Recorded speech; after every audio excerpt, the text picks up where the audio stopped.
Assalamualaikum warahmatullahi wabarakatuh. Kali ini saya akan mewawancarai seorang pengusaha yang viral di kawasan daerah saya. Selamat siang, Pak. Selamat siang, Mas. Berbicara dengan siapa saya ini? Dengan Bapak Imam. Bapak Imam. Saya akan mewawancarai sedikit tentang usaha yang Bapak geluti.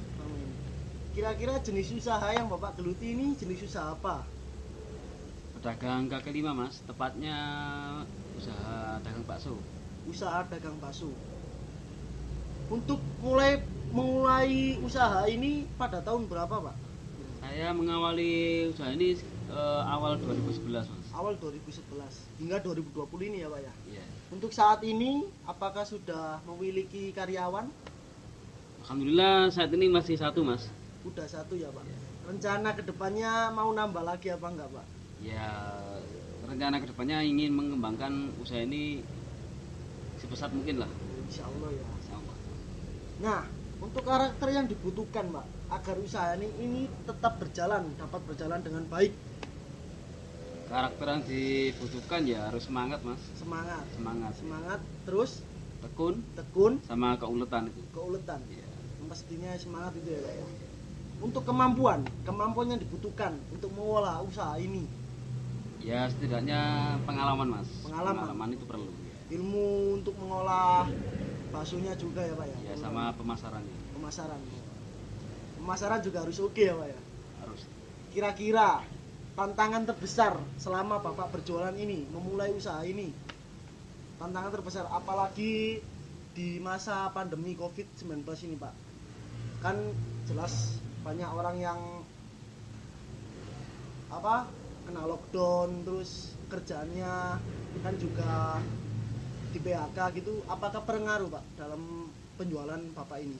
Ya ada sedikit pengaruh, Mas. Masalahnya kan ya banyak pelanggan yang kena PHK ya, kena Ya. lockdown gitu ya. Ya kita harus pintar-pintar ngambil situasi. Jadi kalau sini sepi bisa lari ke sana. Kan kita pakai sepeda motor ya. Ya. Jadi lebih lincah. Untuk media promosinya, Pak, kan tahun ini kan semakin tahun semakin modern. Apakah Bapak memanfaatkan media sosial untuk media promosinya?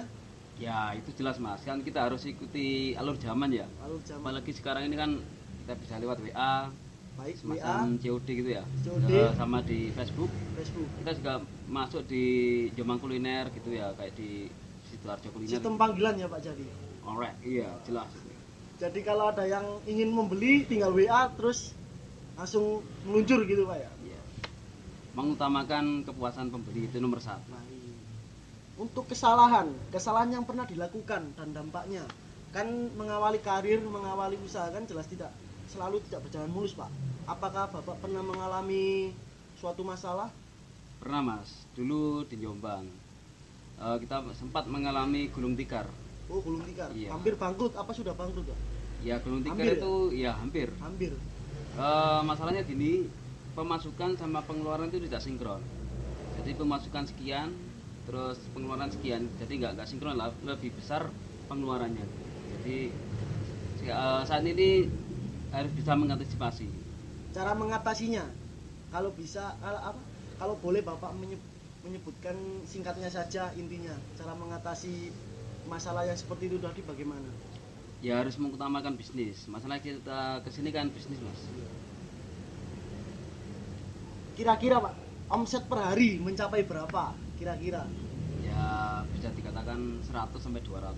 Sekitaran 100 sampai 200 ya, Pak. Itu sudah laba, sudah bersih, Pak, itu, Pak. Sudah bersih, sudah dipotong biaya operasi ya, Mas.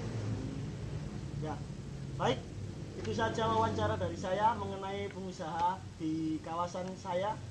Untuk kurang lebihnya saya mohon maaf. Assalamualaikum warahmatullahi wabarakatuh. Terima kasih, Pak.